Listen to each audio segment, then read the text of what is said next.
Hello and welcome to Comedy in a Nutshell. Charlie Chaplin said life is a tragedy when seen in close-up, but a comedy in long shot. And that explains every comedian ever. Each episode I zoom out with a comedian and ask about what comedy really means to them, why they keep chasing the laughs and making everyday trials and tribulations funny from a distance. I'm the comedy nerd who's seen more than 2,000 different comedians perform live comedy, and you can find out more about my journey in comedy fandom on my website, thecomedynerd.com. Please also take a moment to like, subscribe, rate, review, and share the podcast. Thank you. My guest this episode is a wonderfully original stand-up comic, writer, and performer whose unpredictable style keeps audiences guessing and laughing. He's been honing his craft since 2010, creating a series of unique Edinburgh Fringe shows that blend absurdity, high-concept comedy, and razor-sharp observation. From character-driven pieces to sharp observational comedy, he's been nominated for Best New Show at the Leicester Comedy Festival and praised for his impeccable timing and delightfully off-kilter humour. It's comedian Andy Barr. So let's start at the very, very beginning, of course, which is growing up. Was comedy a big influence back then? It was, yeah. There was a lot of. I remember when my parents got Sky TV. And that meant that my mum could indoctrinate me into watching Yes Minister on Gold all the time, and then MASH. Watched a lot of MASH, but I'd say that the three most notable influences or things that got me to thinking about that comedy was something that I enjoyed were. Rory Bremner Burden Fortune. Do you remember that? Yes, yeah. Watched a lot of that. A video that my dad got me from a charity shop of Danish-American sort of comedian Victor Borger. Oh, yes. And a cassette of Bob Newhart's one-way conversations. So that was the introduction, and then obviously I'm sure you can tell that all of that bears out in my work now. There's quite a diverse sort of group, really. All white men. Oh well, there is that. Yes. And that's what made you want to become a white man. Well, yeah. I mean, it was nice to see myself represented on screen and on tape. Yeah. Except that Bob Newhart was a Yank, and I didn't identify with that. So were they key influences then, specifically making you want to be a comedian yourself? I think, yeah. I feel like they were. It's difficult for me to pinpoint any other influences that kind of sort of sparked the thought about it. And then obviously, I set about trying to avoid being picked on by my friends by picking on them. Sort of a preemptive bullying. Only bullying in my social strata, but of course that was quite low level stuff. Saying that one of them shagged his own mum, that sort of thing. Sort of teen boy stuff. Yeah. But then again, I do think I've developed since then. So what was that path there? You didn't do drama school or a course or something like that? No. I never. My school didn't offer drama, and equally, I wouldn't have done it if I could have done because I don't know. There seemed something. Well, I unsurprisingly wasn't particularly extroverted, and that seemed like a pastime for the extroverted rather than the the cripplingly shy. So no, I steered clear of that. I did my first gig in 2010, having just pushed the boat out, signed up for it, and gone and done a 5. Can't remember a minute of it. But, so what takes a cripplingly shy young man onto the stage then? What was the catalyst that made you want to do that? I think it's quite tired nowadays, but it was watching Stuart Lee do stuff. That was what first really, as far as stand up was concerned, that was the first thing where I was like, oh yeah, that's what I like. That's a way of telling people that you're clever. and I imagine if I were to see the text of that first 5 now, it would be a very, very watery version of Lee.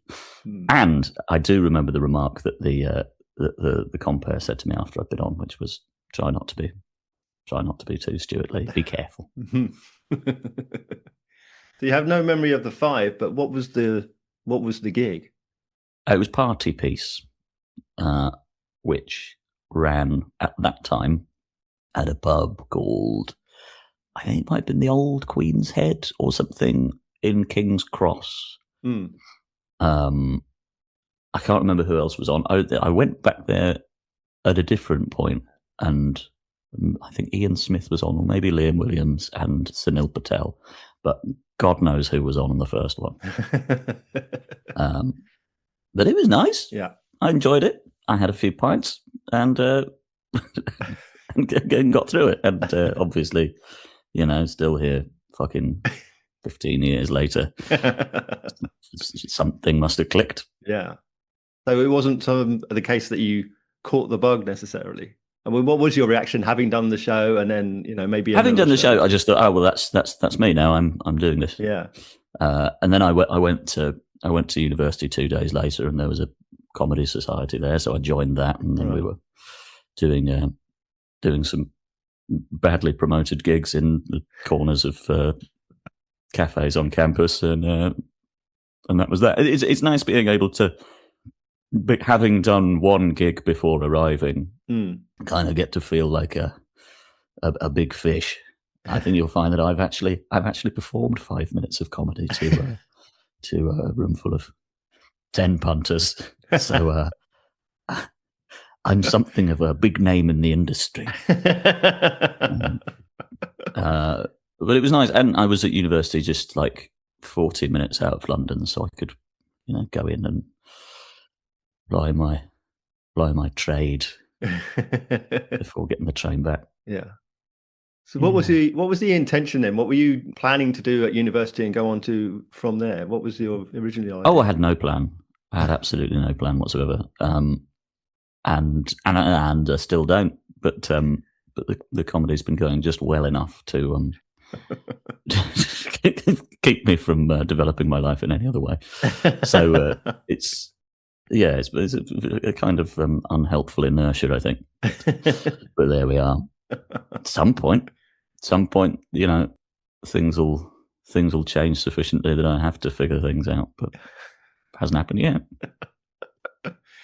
So having started gigging then, did you go in with expectations? Did you encounter surprises about what it actually meant from watching those early videos to doing performance for yourself? Well, yes. I mean, I guess prior to actually, getting up and doing it, I hadn't really thought about the practicalities of it, and that just because you want to go and perform doesn't mean that people want to see it happen. So I guess the paucity of audience and the amount of shows that would be just pulled because no fucker turned up. At the time, I remember there being a big deal about bringers and pay to play, and that was just accepted. That's bad. Yeah, and I still subscribe to that. Yeah, but very much part of the industry in London, certainly now. I can't. It's difficult to remember. It was quite a while ago. Yeah. Well, do you encounter surprises still? Is there still things that happen you think, well, that wasn't that didn't form in my mind previously? Well, I guess one of the things that one of the things that I've noticed whilst gigging is how much the first movements on stage really can sink the whole thing. Because I usually go on with a drink, with a tin or a pint, and if the first thing that you have to do in order to get the mic out of the stand is to put your drink down on the floor because there's no stool or table that it can go on. That for some people, that will really break any spell that was there. They hate that. They view you as a pathetic klutz who is not capable of being entertaining in any way. So yeah, 15 years in the game, I think that's what I've learned. If there's not a stool on stage, then I've got to figure out how I'm going to put my drink down. This podcast's not supposed to be informative, is it?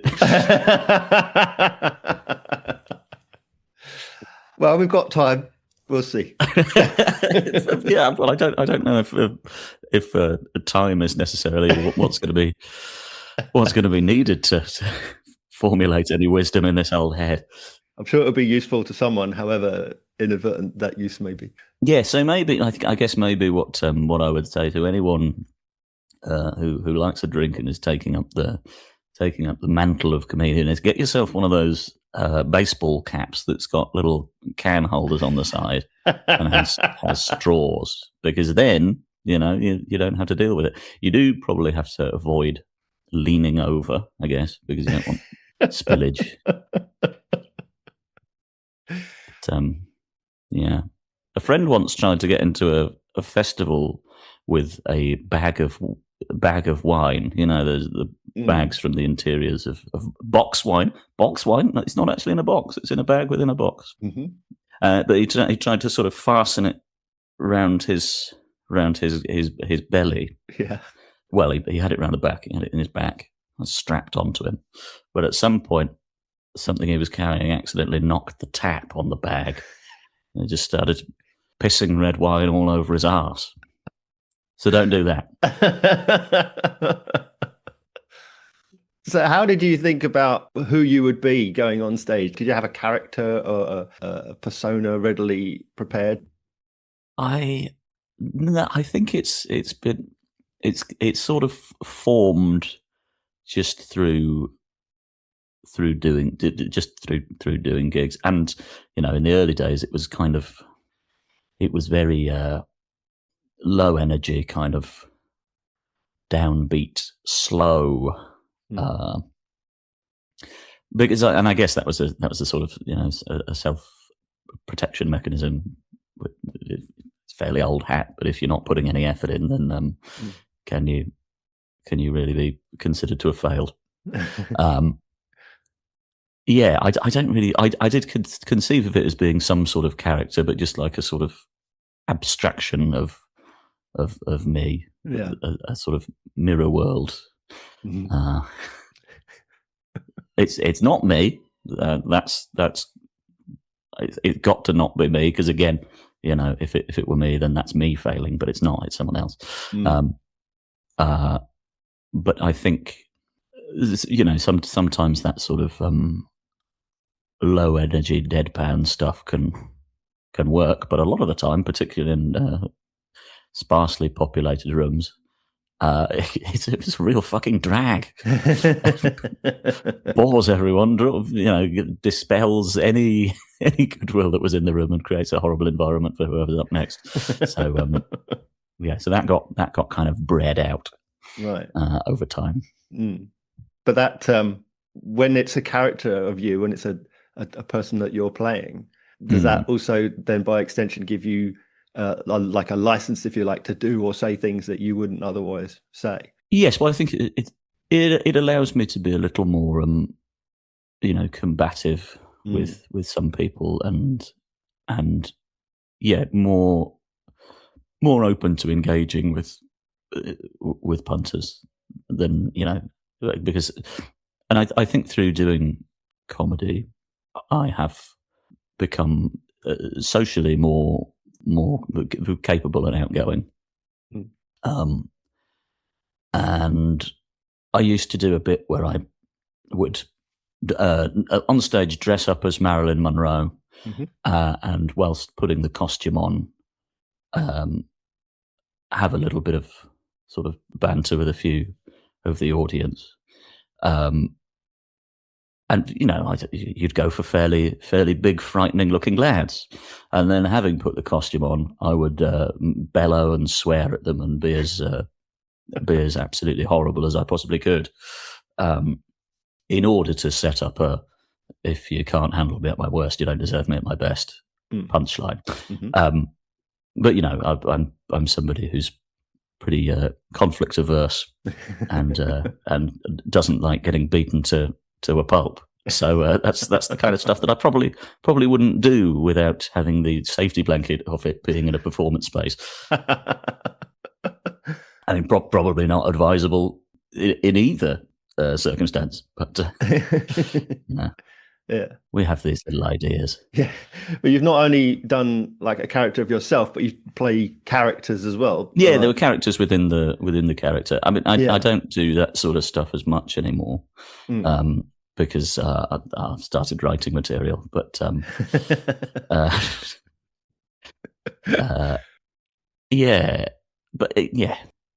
I don't think there was any great, or certainly I've not done the work afterwards to sort of narrativize the whole thing and retcon a purpose or a grand philosophy to it.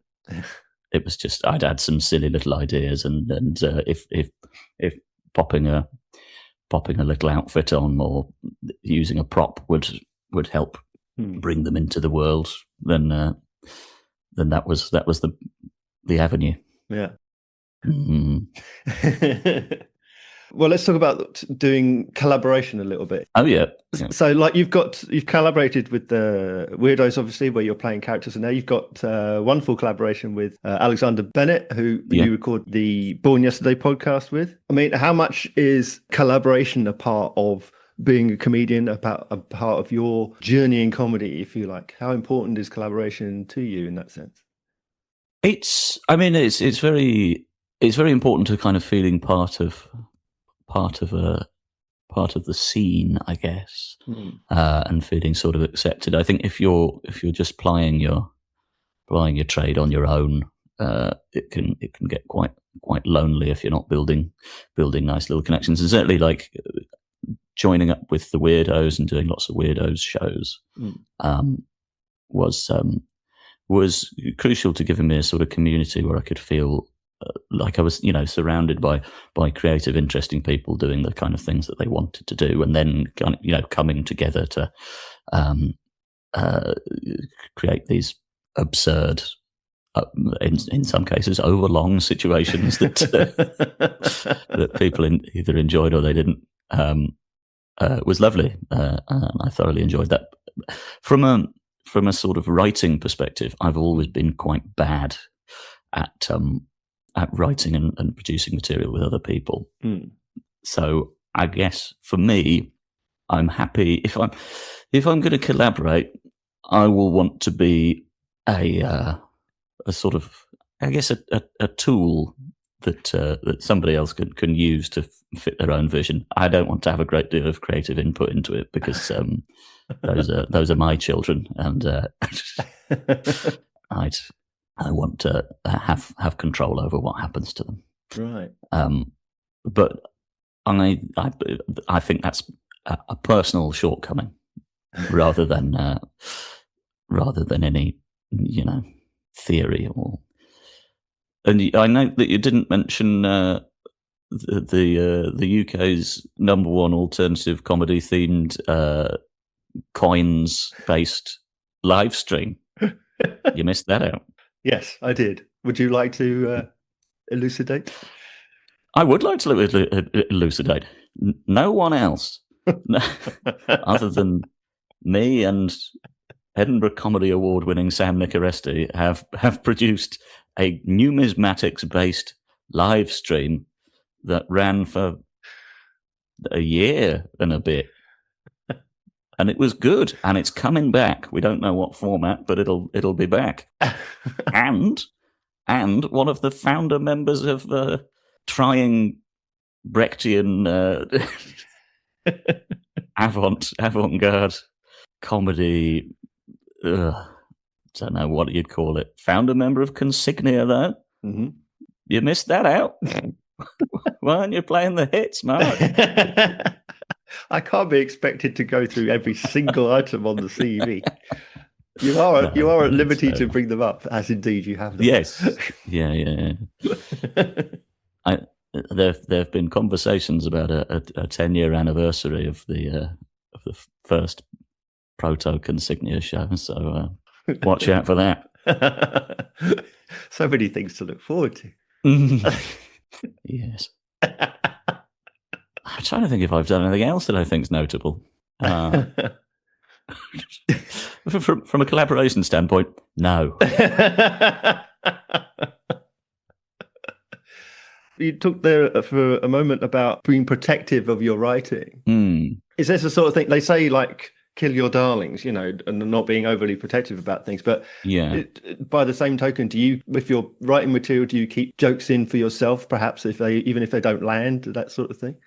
Yes, I probably do. And again, it's it's a bad habit, isn't it? I remember there was my third show had basically a quarter of it was based on There Will Be Blood, and it turned out, probably fairly on in the development process that not enough people had seen There Will Be Blood or were kind of familiar with some of the key character and story beats to base a quarter of the show about it.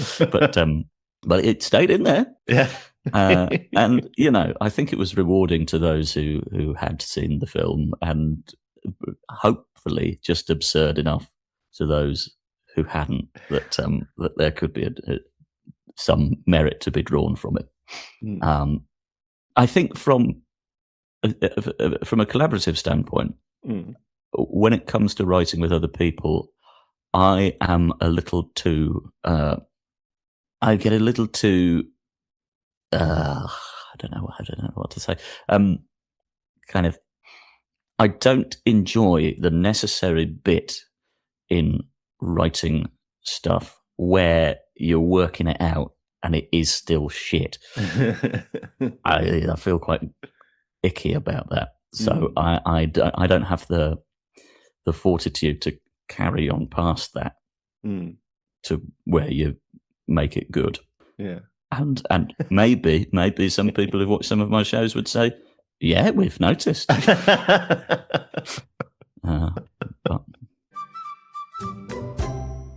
so where are you happiest then? If not in some of the technicalities of the writing, is it in the performing? Is it in performing with other people, or doing nowadays, the podcast? yeah, or the performing?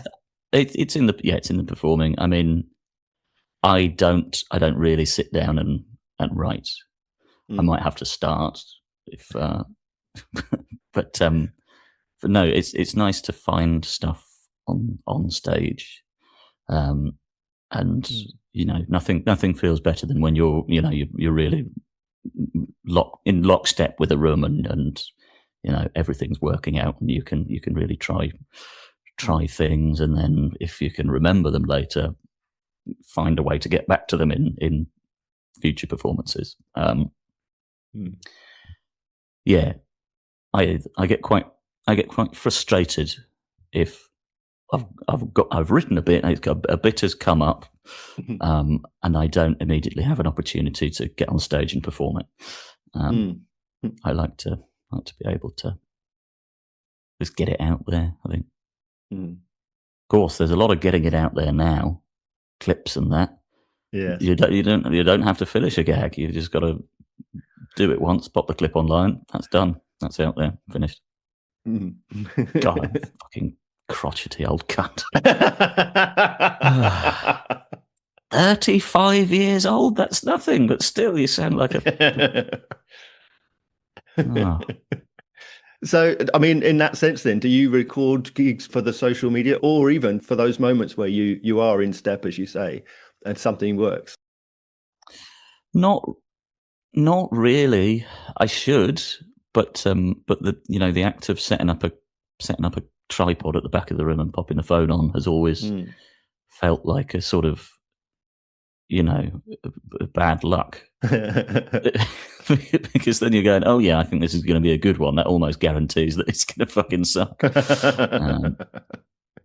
So no, I should, and I think that you're always looking at moments in your career where you've maybe not put in the effort that might have taken you the extra mile, and and tabbing up any current struggles to those missed opportunities. Maybe if I'd got my Charlie Kirk bit of material out in the fortnight after he got done, then that would have gone huge. I could have had death threats by now, but no. It's something Stuart Goldsmith said. I think he said that the holy grail for him was performing something and then getting off stage and going, "Oh my God, where's the recording? I've just written 4 minutes of material live on stage." That sort of those sort of moments. Yes, yeah. And then hopefully So when I did Leicester last month, I felt like there were lots of bits in that show that I kind of the notes beforehand were very, very scant, and I was finding my way to the bits in a manner that I thought was promising. Did I record that? Did I fuck? I can't get back to much of that. But yeah, I remember when I think it must have been 2016, 2017. Okay, 2017. Our Edinburgh flat got burgled, and my laptop got nicked, and my partner at the time's payment from her work got nicked, about 600 quid, I think. And then friends of ours organised a benefit gig at the Monkey Barrel. I think we had Key, we had Acaster, we had Goldsmith, and Stuart. Oh, and Kitson was. I think maybe Kitson was comparing. Yes, and Stuart wanted to was submitting a tape for Conan, and he wanted to get a film of his set for Conan, and for some reason, probably because it was very funny, Kitson just bridled at this and would only bring Stuart on to the entire crowd chanting Conan. And made it absolutely impossible for him to get a good recording. It was wonderful. He still did Conan though, so fair play. Must have found a more obliging audience.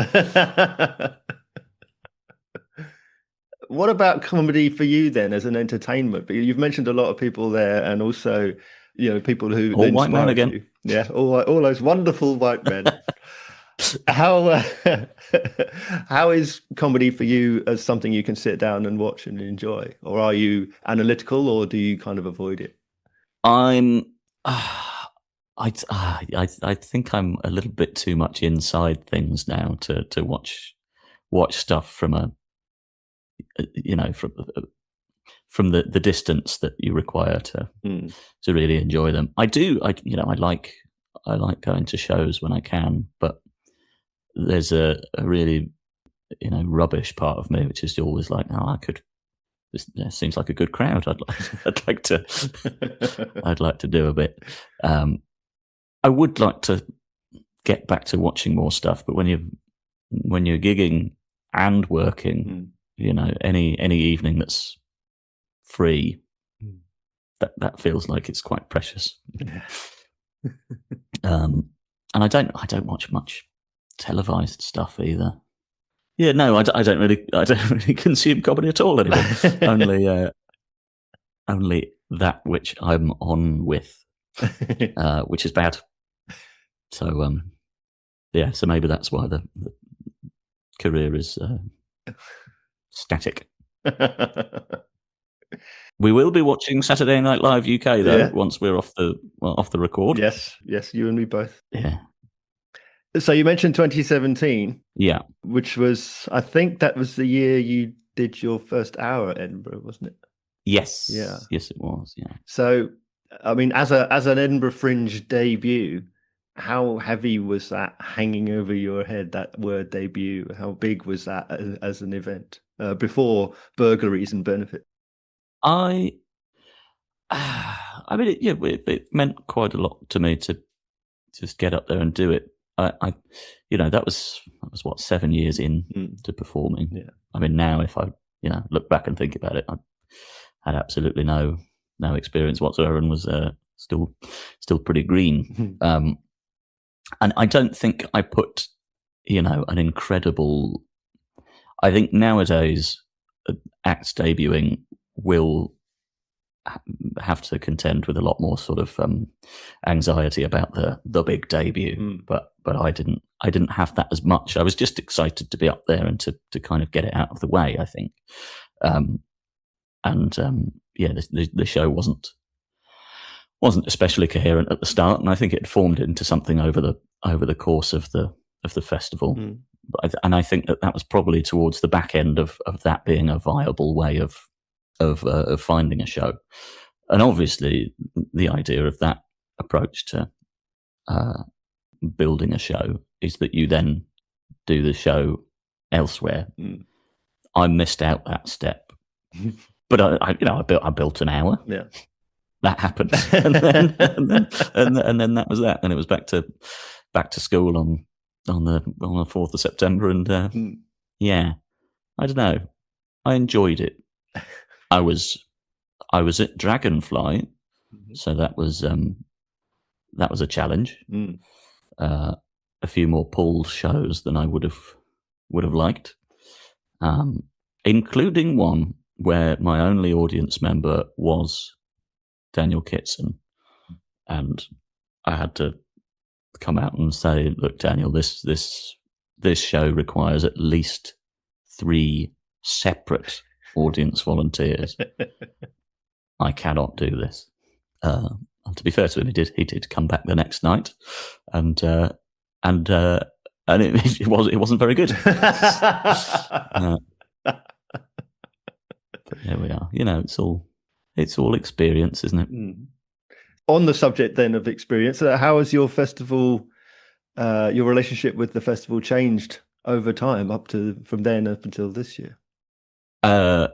Comparing and contrasting 2017 to 2025, it's become a lot more of a sort of FinDom situation, in that I only really paid off the last of my invoices for last year a couple of weeks ago, and still financially in quite a bad shape. Obviously, last year was my first time going with the first 3 festivals. I was with Heroes, and so that's like a £250 room fee, and then whatever the cost of the brochure was back then, which about 79p back then. And performing with the Pleasance this year just gone was a good experience. It was something that I enjoyed. I can't afford to do it again, but it was nice to almost have that sort of reflected legitimacy of being in one of the big venues, even though you're in there because you've passed through a little bit of a sort of a filter, but you've passed through that filter, and then you've paid a good chunk of money. I don't know. It was my first year back since COVID as well. Yes. So lots have changed. Only one of the PBH venues is viable anymore, and that's unfair. There's probably a couple, but it's Banshee or bust, basically, isn't it? Yeah. Come on. Yeah. Well, one of the rooms at Banshee, maybe 2. Well, yeah. Chamber and cinema. Chamber and cinema. Yeah. Don't go in the dining room, whatever you do. No, God, no. What about the competitive side of it? What about your competitive nature, if you believe you have one, competing your show against many, many, many hundreds of other shows at the Fringe, or indeed competing for attention of audiences and for the attention of reviewers, if you like, and awards, all these sorts of things? How do you stand up in competition? How do you stand up against your peers, if indeed you choose to do so? Well, that's a difficult one. I think I've always been very kind of hands off with the promotion of the shows, which again may be from audience numbers for the first 3 has definitely shown. But I kind of I always felt that I wouldn't be able to put out the best version of the show if I'd spent all day kind of agonising about trying to get people in and flyering and just really, really kind of, draining my battery before the show's even started. Yeah. And also, I feel that if I'm out there as a face trying to bring people in, I feel a lot more personally liable for having selected people and kind of having tricked them into coming to the show if they don't then enjoy it. Looking out at a crowd and seeing people that you've spoken to earlier in the day and going, "Oh God, you're not enjoying it," is mortifying to me. I guess it being my fourth show this year, I don't think I had as much of a big time competitive streak. I mean, I felt bad when. Not bad. You feel a little bit of jealousy when you see some good friends having absolute smashers, and you're kind of wading through the mire of a tough Monday. But no, I don't.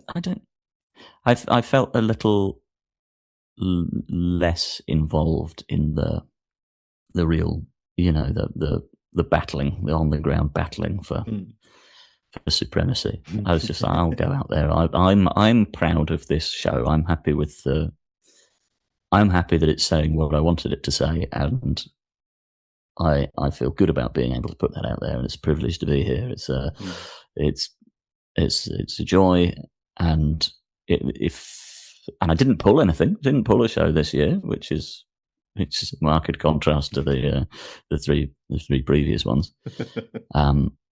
Yeah, I was happy just to let it flow. I don't think there was anything I could have done on the ground to, supercharge it and bring it to the attention. I mean, I was very upset when the first two reviews that came out were by sort of student reviewer publications, and didn't seem to have actually watched the show. But that's just part and parcel of the mental churn, isn't it? I think.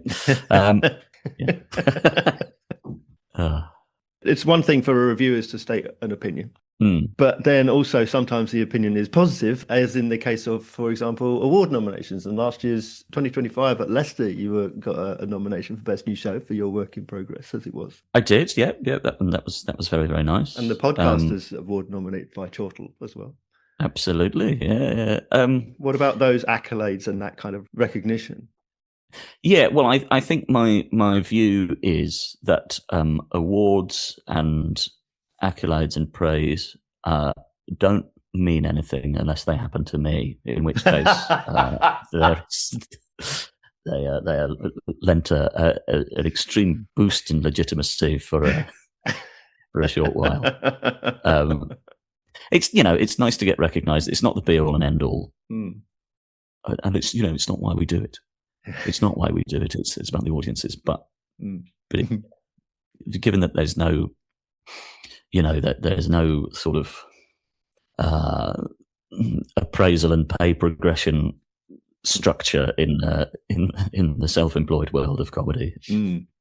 That's how you know that you're doing a good job, or at least doing a good job, doing a good enough impression of a good job to fool some people into thinking that you're good.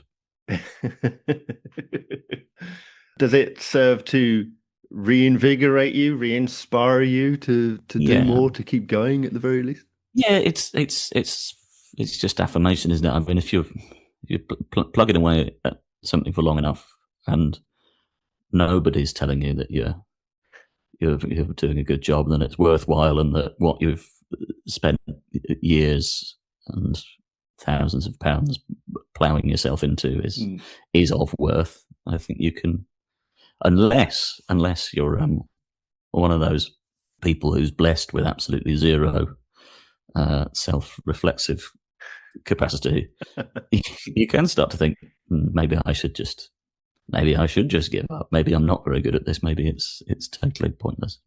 So you do need the breadcrumb of a Chortle Award or a Leicester nomination, just sprinkled every year or two.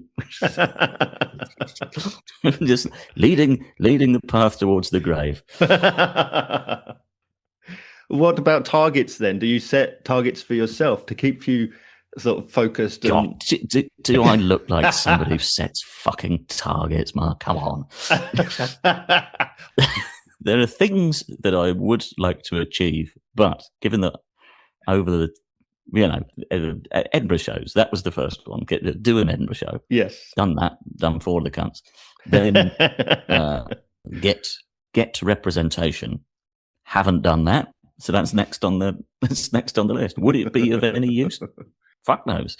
But it would be, it's one of those little markers of recognition and success that somebody thinks that you're, sufficiently good that they could slice a portion of your earnings, and that would be worth their time. I'd like to do a little. I'd like to do a little Radio 4 thing. That's something I'd like to do. Obviously, I'd have to, moderate my language a little, but but I'd be excited to do that. That's a goal. Mm-hmm. Being able to go part-time at work, that's a goal. Mm-hmm. The achievability of these goals are probably pretty low, but it's nice to have them, isn't it? But yeah, when you're not really achieving them, you don't really. I guess you don't have to think about it. You're just like, those are the set goals. Those have always been the set goals. We haven't reached any of them, so let's just keep plowing away. Well, do you think then, on the path to these goals, that you've learned a single particular lesson that perhaps you would impart to your younger self or budding comedians? One thing that should be on their mind particularly? Yeah, probably. What I'd impart to myself is don't be quite as judgmental. I think a lot of the time I've had fairly knee-jerk reactions to seeing people for the first time and gone, oh yeah, that's not my kind of thing. And then actually, you've seen them on a bad night, or you've seen them early in their career once they're, finding their feet and figuring out what's to be done. And then, years later, you've got to eat humble pie when it turns out, they're pretty good. They're pretty good. They know what they're doing, and they're achieving their goals at a rate of 1 to 2 per year, as opposed to 1/15. Be more open-minded, see more stuff, engage with people in a more open manner, I think. Don't be so precious about the craft of comedy and high vaulting ideas about the worth of it and the value of what you're doing. Go out there, do it, have fun, enjoy being with people who are doing it, and I don't know. I've wasted my life. Well, on the back of that, then, what have been so far the worst and the very best of what you've achieved or seen or experienced through comedy? I mean, the worst is very difficult to answer because there are so many just low moments of you've trekked. Well, yeah, it's difficult. Like, so many kind of like open mic gigs, which is just ultimately not really worth doing. But it's when the ones that you kind of built up in your head as this is good, this is the big one, this is going to be good. Yeah. Going up to Liverpool to do do a little tryout spot at a big club and getting getting the coach up and then getting the coach back down afterwards on a Sunday, and then going to work the next day, and you get up there and the compere says, well, this is the quietest I've ever seen it, and you're going, oh great, well, I'm doing a fucking 11-hour round trip for this, and I'm going straight to work from Victoria Coach Station tomorrow morning, and it takes the wind out of your sails. That best, I mean, some of the hardest that I've laughed and really enjoyed myself has been, some of the big Weirdos productions, just all coming together, 30 people or so joining up to make something that's only going to happen once and is incredibly stupid. Has been very, very valuable. I remember, I don't think I was involved in this one, but one of the Weirdos Christmas pantos at the grotto. It was the grotto, like a pop-up venue in Bank. I think it was Pat Cahill was in a blobby costume that was supposed to stay inflated, but whatever the motor was on it was broken, so he was just constantly deflating Mr. Blobby costume, and it was wonderful. It's a real joy. I found it very hard to compose myself. I've spoken to other members of the Weirdos Collective about that very thing, just about the joy of it and being on stage. And because when there's a group of you, it's like, and there's that collaboration again, it kind of, the pressure is a little bit off. It's not all about you and what you may or may not achieve or fail to achieve. It's all about a bunch of like-minded friends messing around and having fun. Yeah. Does it feel that way on stage? Yeah, definitely. Yeah. It's a really lovely experience. I mean, whether it is as much for the audience as it is for the performers is the jury's out on that one. But it's a wonderful thing to be part of, and I hope that through that joy that everyone's embodying on the stage, you're bringing people with you and bringing them into, letting them in, rather than creating a barrier to their enjoyment. Yeah, I don't know. Well, it's said that if an audience gives the energy, then the comedian is a better comedian because of it. But also, I would contend that if the people on stage are just having fun, then that fun radiates out and the audience feel it very much. Yes, definitely.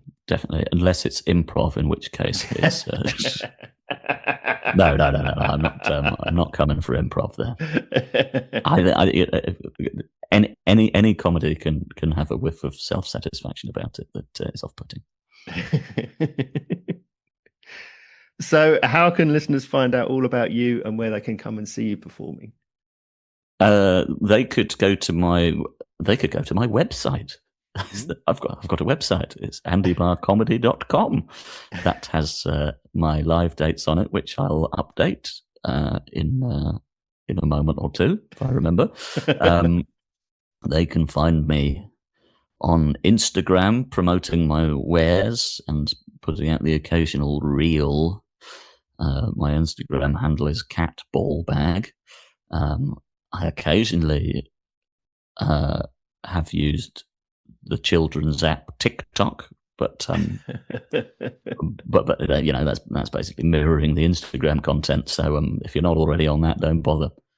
I'm rounded about. I'm doing a preview in Manchester on the 18th of April. So if you're in Manchester, me and Hannah Platt are doing a double bill, and I will be up at the Fringe doing a work in progress for a week at the back end of the Fringe, the last week. Yeah. Yeah. So my last question then is, of course, always the same. Andy, how would you sum up comedy in a nutshell? Comedy? Well, that's broad, isn't it? I guess it's trying to. I'm thinking about a walnut here.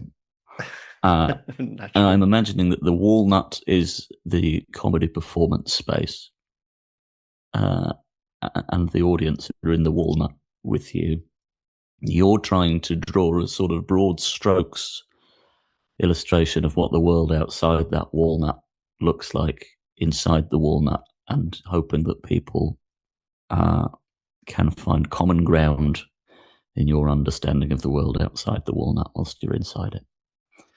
Could I tell you what that means? No, but I have said it. Andy, thank you so much for being my guest. It's been a genuine pleasure. Thank you. Thank you so much for having me.